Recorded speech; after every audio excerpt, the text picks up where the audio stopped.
j'ai pas encore parlé beaucoup de la France, hein. On va rentrer un peu plus dans le détail. Alors ça, c'est le graphe que je mets à jour depuis que j'y vais. Donc vous avez le repère de la création de la French Tech en 2014, et puis vous avez la croissance régulière du nombre de boîtes.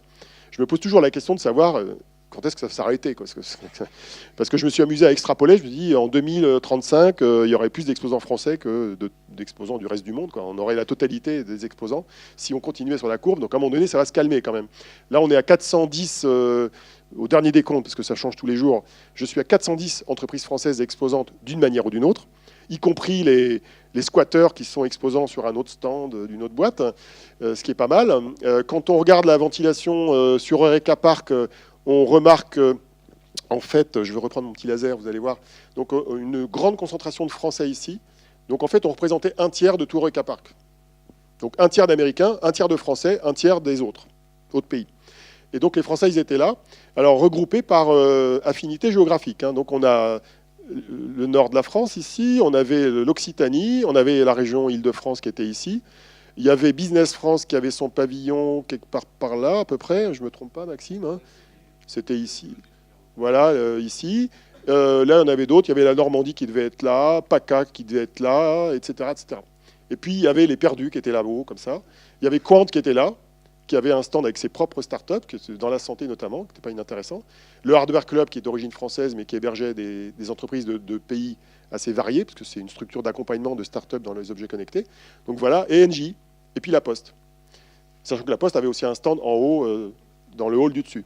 Alors, petit détail pour La Poste, en haut, ils avaient un grand stand où ils présentaient des solutions avec des partenaires, et alors toute leur signalétique était en français.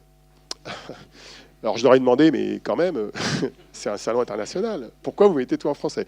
Alors la réponse était, oui, mais en fait, l'année dernière, on l'avait mis en anglais, mais on s'est rendu compte que tous nos visiteurs étaient français, donc on l'a remis en français. Voilà. Donc c'est le bêtisier du salon, ça.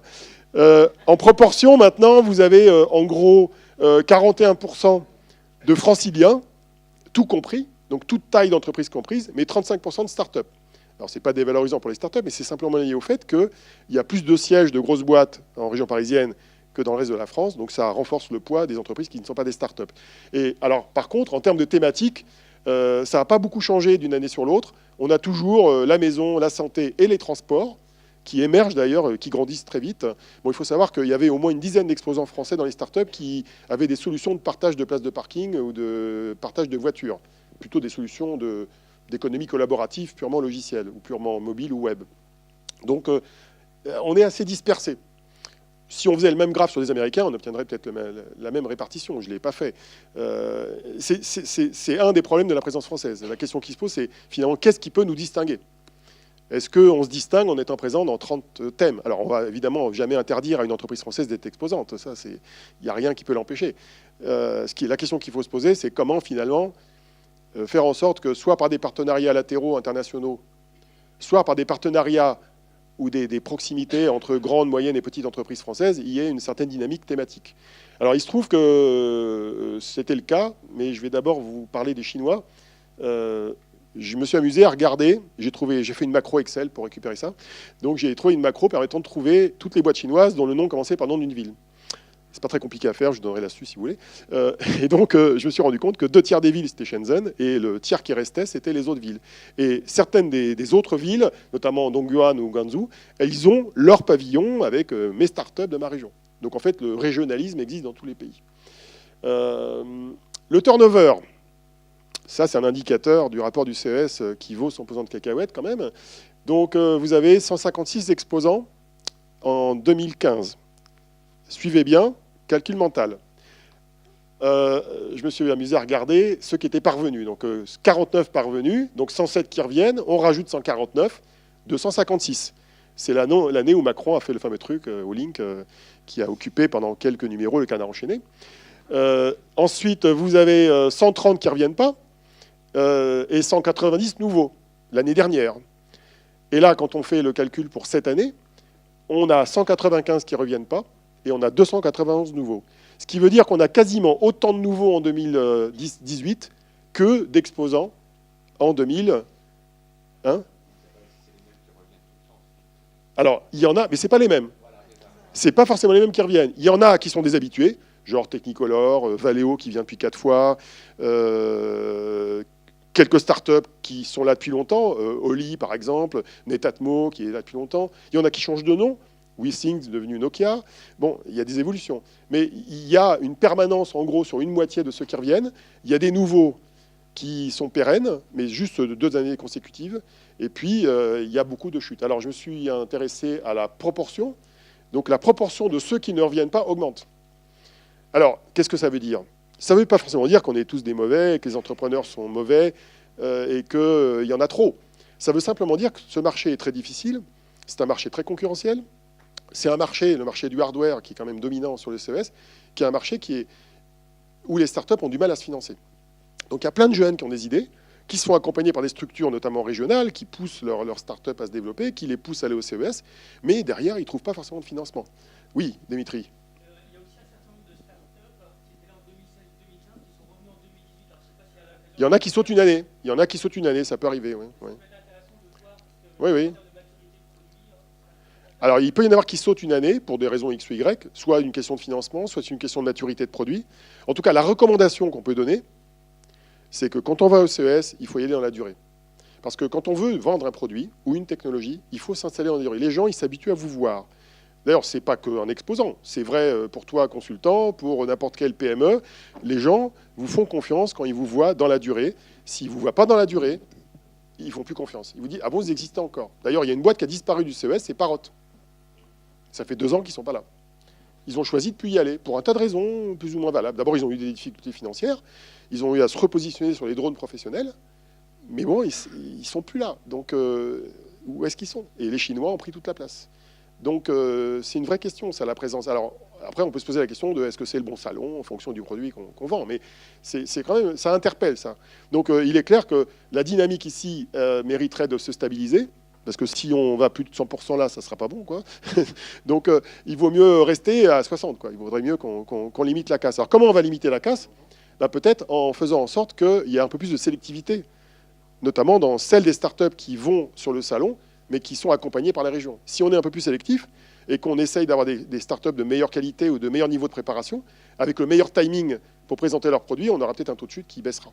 Et une meilleure pérennité. Donc ça, c'est un travail collectif pour la French Tech, pour Business France, pour les régions, qui, ensemble, devraient se poser cette question de la qualité globale de la présence. Alors, il y a des cas assez curieux. Il y a des situations assez bizarres. Ça, c'est un truc un peu compliqué, mais c'est une page qui est extraite de la revue qui est distribuée sur le salon, qui s'appelle le CES Daily. Et maintenant, ils mesurent régulièrement le bruit dans les médias sociaux. Et ils essayent de faire un top 3 des médias sociaux. Eh bien, le premier jour du salon, 3 boîtes françaises. Alors, je me suis dit, quand même, quoi, comment ils font? Alors, je me suis renseigné. J'ai demandé aux gens de la CTI qui organise le salon, mais quel est le métrique utilisé, etc. Et ils m'ont dit que c'était un métrique assez classique, hashtag Twitter, mots-clés sur Twitter, etc., et les réseaux sociaux. Et en fait, ça ne veut pas dire que ces 3 boîtes-là, notamment à la Poste, ont fait la une de CNN pendant le salon. Ça veut simplement dire qu'en général, certaines de ces boîtes, notamment la Poste, avaient de très bons community managers qui faisaient un forcing énorme sur les réseaux sociaux, qui les amenaient à être visibles là. Mais quand on regarde la visibilité des produits français dans la presse internationale et la presse du salon, c'était pas au même niveau, évidemment. D'ailleurs, j'ai fait le graphe. J'ai pris tous les articles concernant des boîtes françaises sur 3 années de suite du CES Daily, le fameux journal. Alors, ce n'est pas un indicateur forcément très fiable, mais c'est le même. Donc, il ne bouge pas d'une année sur l'autre.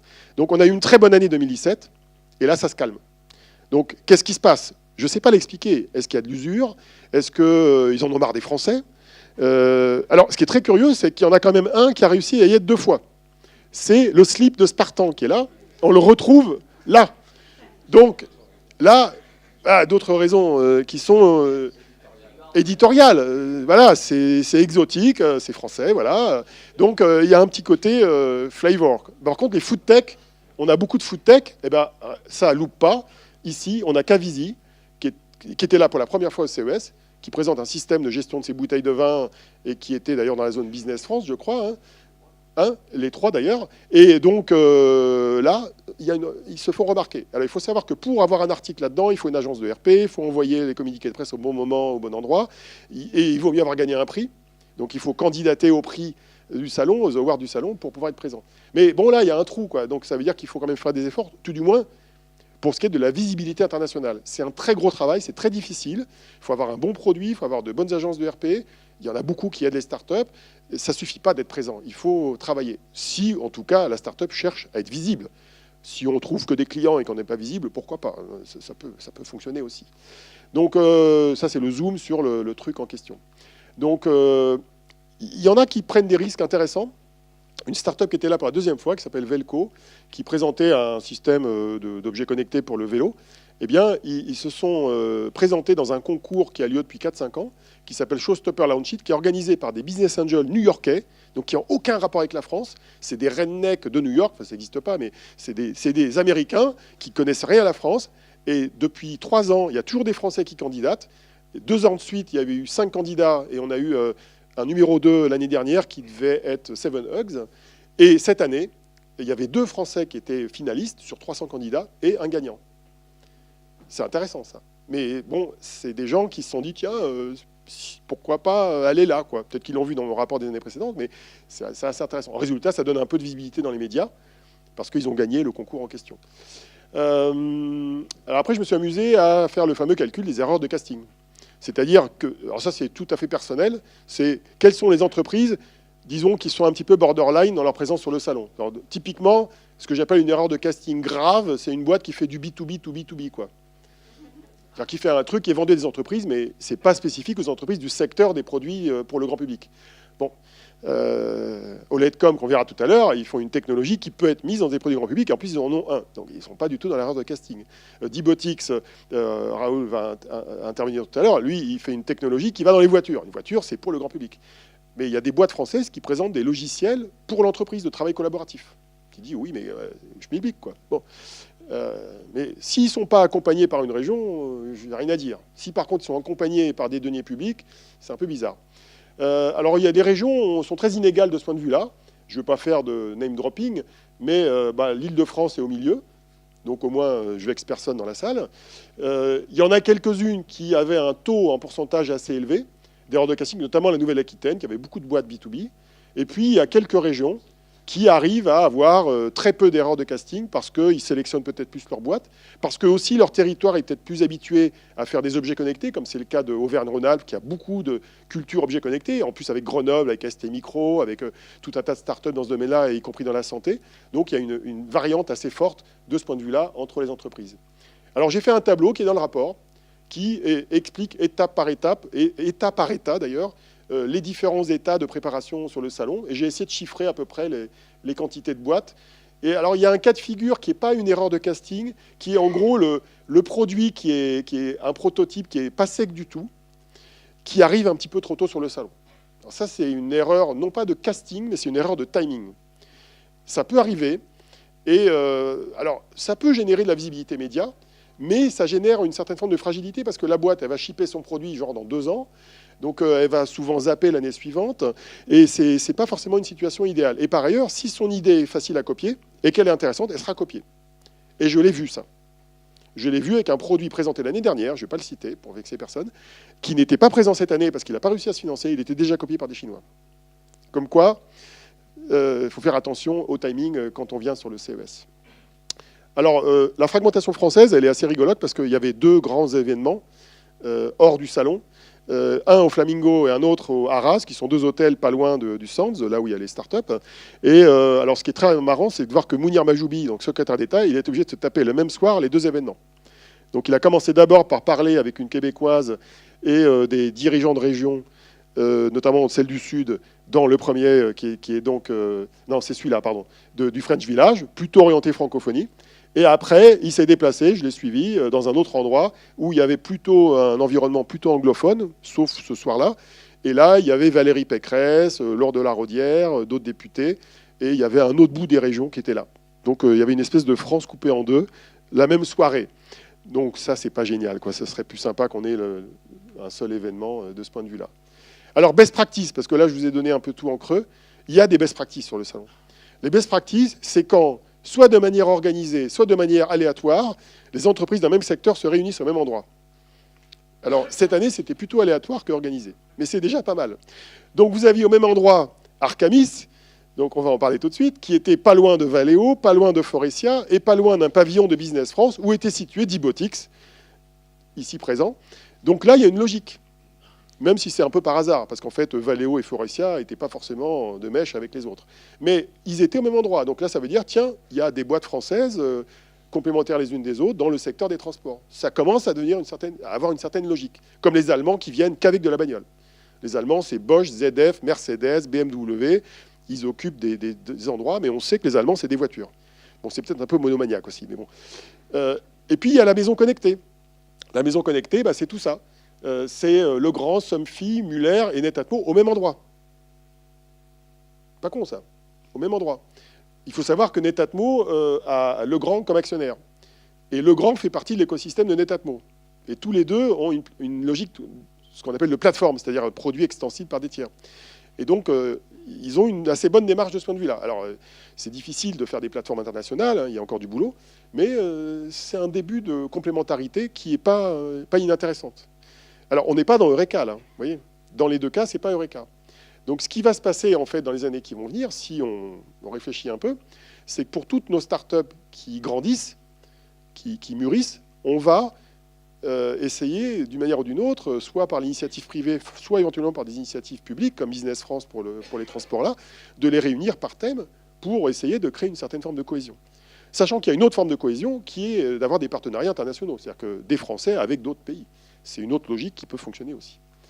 En tout cas, y aller seul, c'est pas bon, quoi. C'est mieux d'y aller avec d'autres et d'avoir une logique d'écosystème.